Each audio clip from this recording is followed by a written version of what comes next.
What's happening, my fellow page-aholics? Yo, I think, is that what we are now? Is that what this channel has turned into? Well, the answer is yes, of course it is. So today, I did a similar video to this. I did, why didn't Jimmy Page play a P90 loaded Les Paul? And I thought, you know what?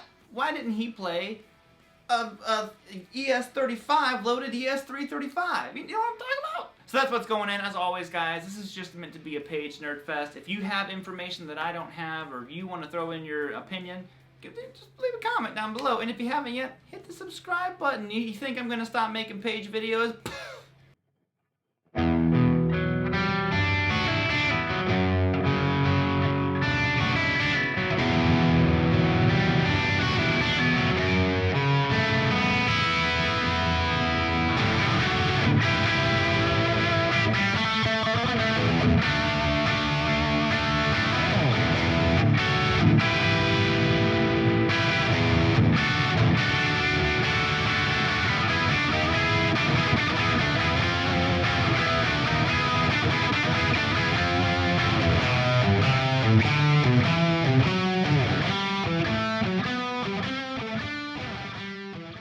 So the first reason that most people are probably gonna like say right off the bat is, well, live, this is not an ideal probably guitar back then, because the big reason why he didn't play his tellies or a P90 loaded Les Paul or something. You can't actually, you can't even see Les Paul, can you? It's over there, trust me, it exists. It's a thing.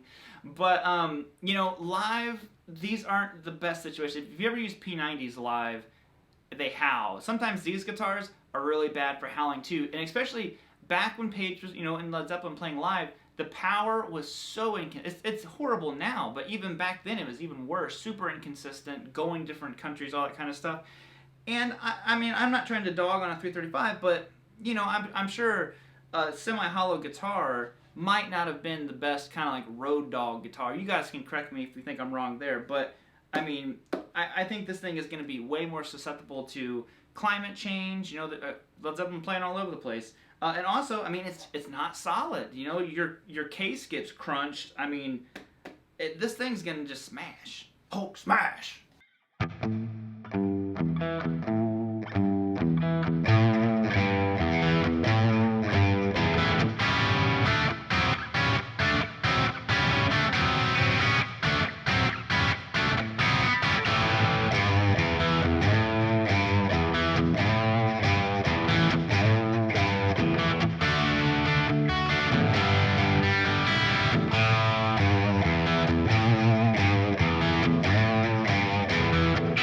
Alright, so next, there goes my pick. Alright, so I'm going to imagine that he did not, you know, possibly for live use, like how just thick and low indie a 335 is. You know, compared to, you know, obviously if you listen to his tones, he likes a very jangly tone. There were a couple of them, which is why I used the 335 on the riffs, that he has this kind of, you know, deeper tone, like how many more times. Actually, it's probably even got it rolled back. It's a pretty fuzzy dark tone. So I would imagine that he maybe didn't care for the sound of it, especially live, but you know, I don't really know anything about him using them in the studio either. So it's kind of an interesting fact that I said he did use some hollow bodies, like full hollow bodies, but I haven't seen him with 335 yet. So like I said, some of you guys might have more info on that, but I would imagine that he just liked a way more jangly sound. Obviously, if he was lending himself to, what was the first guitar he had? Was it an Encore? I can't remember. It was a very like Strat style, 3 single coil guitar. Put a picture up here for you. And then obviously the Telly, he modded his Les Paul to kind of be like a Telly. So I'd imagine that the 335 is just a little bit too dark for him, even though I think they sound great, you know. I think the big thing to take away from this, I think the riffs sound great out of a mix with the 335. I think in the band situation, you know, I mean, you have John Paul Jones holding down the low end. You don't need a guitar, you know, with all that low end. You want the guitar to be more jangly and cut, and that's exactly where Page's stuff, you know, sat. If you listen to a lot of it, his tone's usually pretty thin. And it's, you know, John Paul Jones holding down the low end, like listen to Achilles' Last Stand. You know, like his tone's not super big. Oh, maybe not like that. And you hear that it's the bass holding on that real low chug that's happening in there. That's all bass, you know, and so I don't know, probably maybe he just didn't dig it.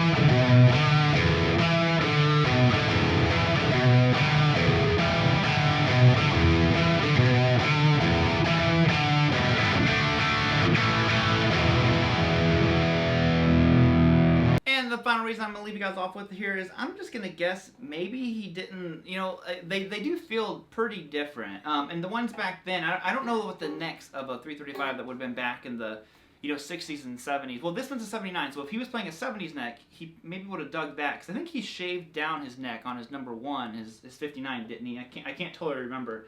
But I think he would like enjoy the 70s neck, but maybe he just didn't come across one. And I'm really surprised he didn't use one in the studio at least, because you would think that even though live use, like I said, maybe it would have been getting bad feedback. It's just a big guitar, all that kind of stuff. But I don't really know any riffs that he recorded with it. So again, it's kind of a strange one. I'm just curious to see what you guys have to say with this kind of video. And, we're just going to bounce on out here, I guess. I did my job. I played a bunch of Page riffs. I geeked out. I threw a bunch of stuff out here. We hung out. We chilled.